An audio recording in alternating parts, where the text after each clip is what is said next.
Chapter number 13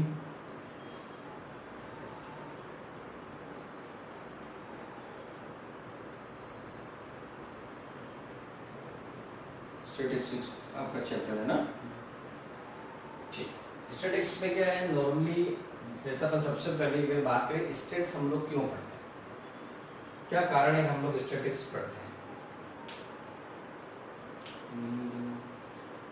ये तो अपन पढ़ेंगे मीन मोड मीडियन निकालने, लेकिन मेन रीजन क्या है जिसकी वजह से हम लोग स्टैटिस्टिक्स पढ़ते हैं, बताओ।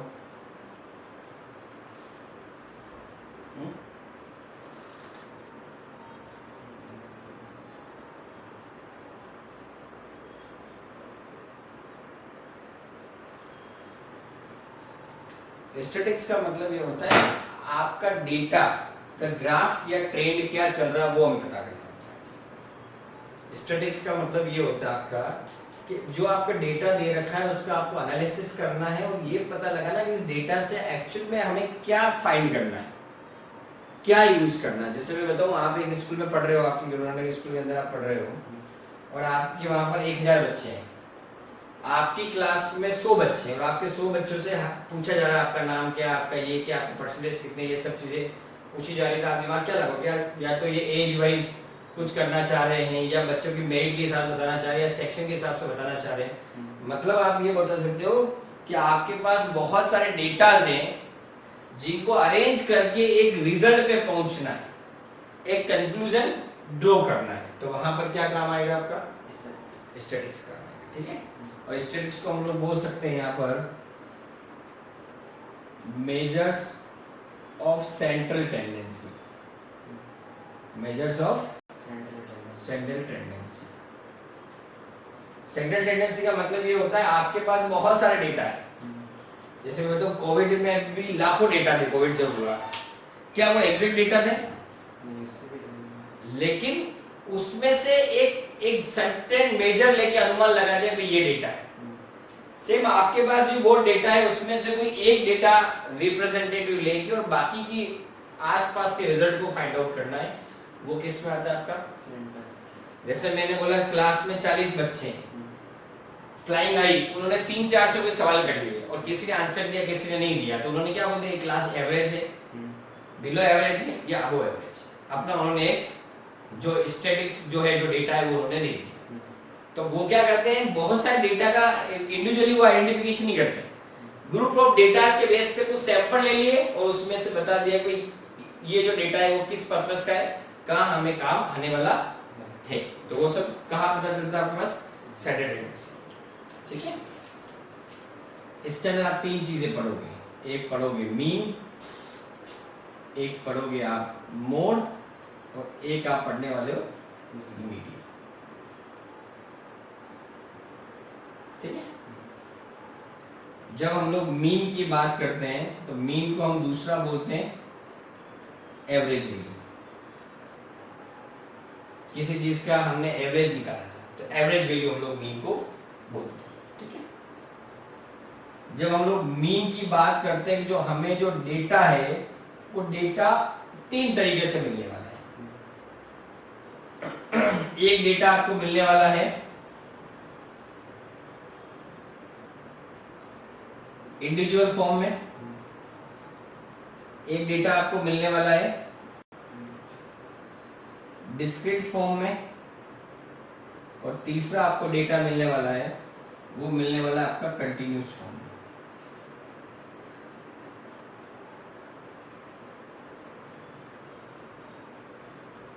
कंटिन्यूस फॉर्म के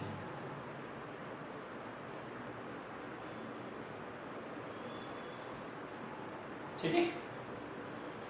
इंडिविजुअल का मतलब होता कुछ डेटा आपको दे दिया इंडिविजुअली, बस उसके अलावा कुछ भी नहीं दिया हुआ है।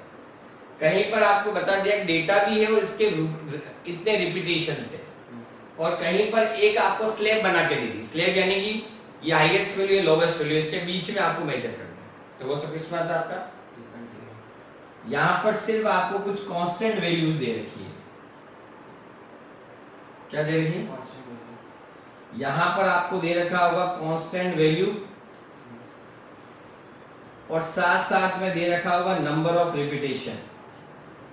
नंबर ऑफ डुप्लीकेशन बोल सकते हैं कि बार बार कितनी बार रिपीट हो रहे हैं। और यहां पर आपको जो है वो एक स्लैब रेट दे रखी होगी, जिसको हम बोल सकते हैं लोअर टू हायर वैल्यू, वो हमें आइडेंटिफाई करना है।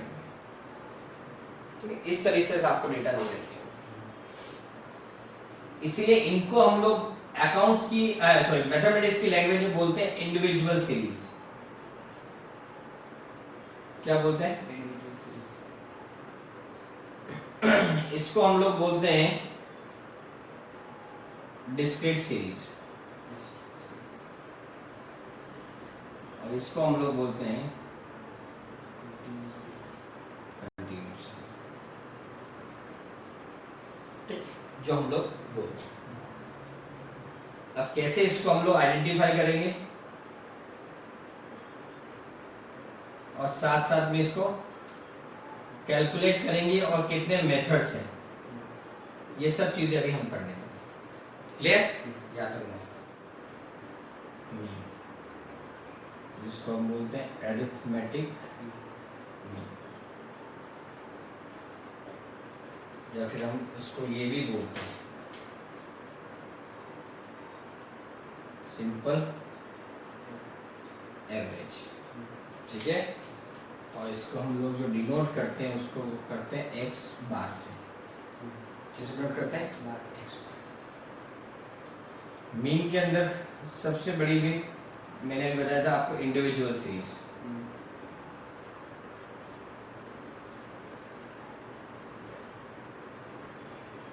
इंडिविजुअल सीरीज का मतलब होता है जहां पर when only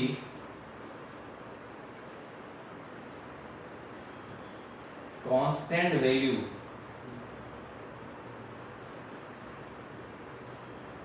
values are given. यहां पर सिर्फ क्या कांस्टेंट वैल्यूज दे रखी होती है। कांस्टेंट वैल्यू जिसको हम लोग बोलते हैं एक्स वैल्यूज। जैसे आपको 2, 3, 4, 5, 6, 7, 8 बस ऐसा दे रखा है और कुछ भी दिया हुआ नहीं। ठीक है, तो वो आपके इंडिविजुअल सीरीज के। ठीक है, अब इंडिविजुअल सीरीज के अंदर जब आपको मीन निकालना है, क्या निकालना आपको? मीन निकालना है। ठीक है, तो मीन निकालने के भी कितने 3 मेथड है। सबसे पहला है आपका डायरेक्ट मेथड, दूसरा चलता है आपका शॉर्टकट मेथड,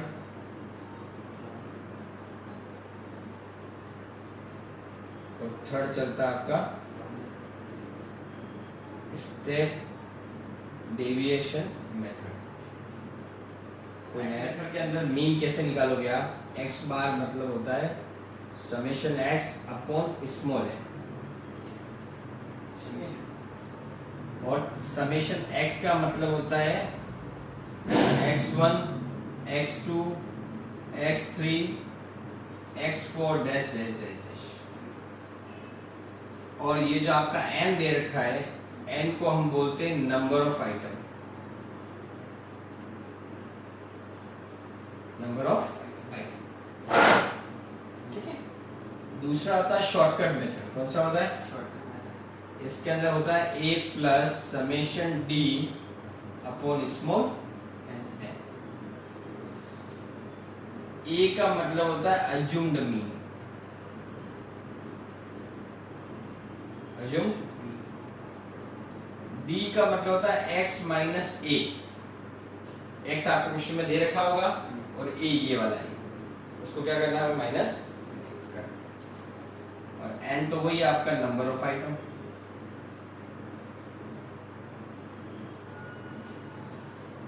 ठीक है, अब हम बात करते हैं स्टेप डेविएशन मेथड।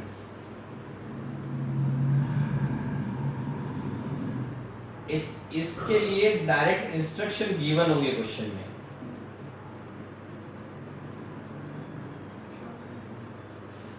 क्या आपको कौन सा मेथड फॉलो नहीं लिखा हुआ, जो आपको इजी लगे, जिससे आप कर सको, वैसे आपको फॉलो करो।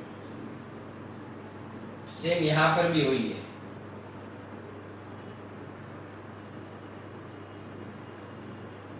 कि आपको कौन सा मेथड फॉलो। यहाँ पर अगर हम x बार निकालेंगे तो a plus summation d dash upon n into आता है h भी बोल सकते हो और i भी बोल सकते हो, आपके स्कूल में जो भी लिखा है, ठीक है। यहाँ जो d डैश है उसका मतलब होता है जो d आपने निकाला divide by i oblique h। अभी i ऑब्लिक h का मतलब है वो आगे बताता हूं मैं आपको। i ऑब्लिक h का मतलब होता है गैप बिटवीन टू वैल्यूज। जो क्वेश्चन करेंगे ज्यादा क्लेरिफाई होगा, दो वैल्यूज के बीच में जो गैप होगा वो यहाँ पे है। बाकी n पता ही और a हमको पता है ये कि कैसे क्या करना होता है, ठीक है। x आपको दे रखा है 1 2 3 4 5 6 7 8 9 और 0, ठीक है। आपको क्या बोला हुआ है, कैलकुलेट मी, ठीक है। और सबसे बड़ी बात तीनों मेथड से निकालना आपको, डायरेक्ट,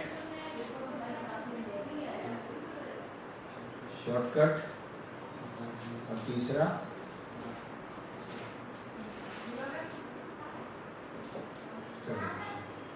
ठीक है।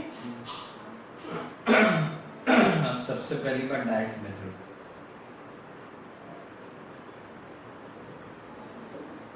x बार इक्वल टू होता है समेशन x अपॉन स्मॉल है, और मैंने समेशन x का मतलब क्या लिखवाया था, x1 plus x2 plus x3 plus x4 ये लिखवाया था। अब देखो इस क्वेश्चन में आपको क्या दे रखा है, 1 plus 2 plus 3 plus 4 5 plus 6 plus 7 plus 8 plus 9 और प्लस 0, ठीक है। 9 और 8 17, 6 24, 6 30, 35 39, 42 44 एंड 145, ठीक है। और n का मतलब होता है आपका नंबर ऑफ आइटम कितने, 1 2 3 4 5 6 7 8 9 और 10, ये भी आपका 45 अपॉन 10 तो कितना हो जाएगा, नीचे एक जीरो है, एक वैल्यू छोड़ के पॉइंट, यहाँ तक क्लियर हुआ, कोई डाउट। अब हम बात करते हैं दूसरा, जो कौन सा मेथड है, और शॉर्टकट मेथड का दूसरा नाम एक और है अज्यूम्ड मीन मेथड, ठीक है। अज्यूम्ड मीन, इसमें कैसे करोगे आप, सबसे पहले आपको ऐसे x लिखना है, 1 2 3 4 5 6 7 8 9 और 0, ठीक है। उसके बाद आपको बताओ इसके अंदर x बार निकालने का फॉर्मूला क्या है, summation d upon a plus,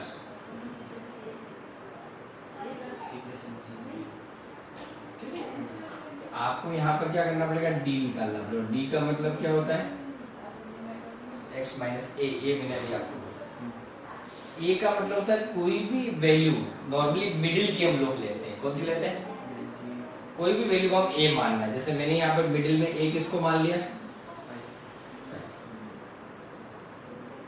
तो क्या आ जाएगा 1 माइनस 5, x कितना है 1 है, दूसरे में क्या जाएगा 2 माइनस 5, 3 माइनस 5,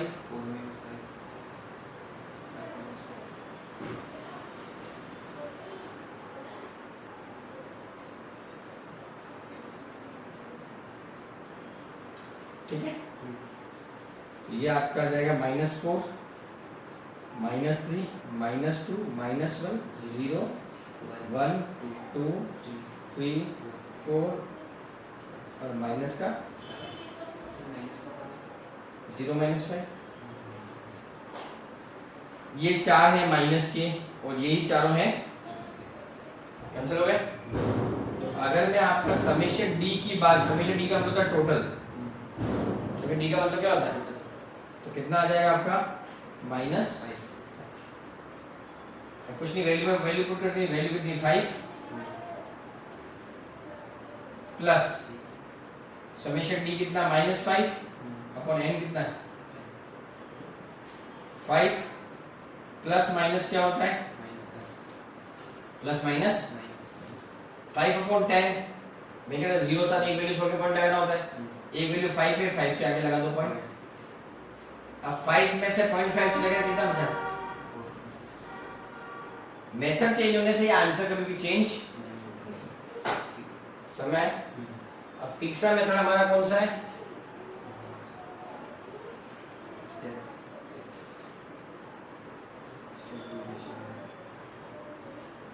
ठीक है उसका जो मैंने फॉर्मूला क्या लिखा था a plus summation d dash upon n into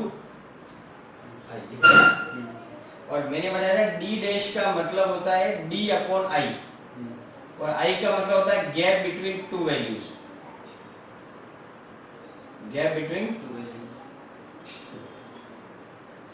तो ये आपका d है मैं क्या लिखा d डैश निकाल दो d अपॉन i तो क्या आ जाएगा -4d निकला था आपका और i का मतलब इन सब के बीच में कितना गैप आ रहा है बनवा गैप आ रहा है से -3 upon 1 -2 upon 1 -1 upon 1 upon 1 2 upon 1 3 upon 1 4 upon 1 4 upon 1 और -5 अपॉन -4 -3 -2 -1 0 1 2 3 4 और -1 वापस ये सही कैंसिल बचा गया -5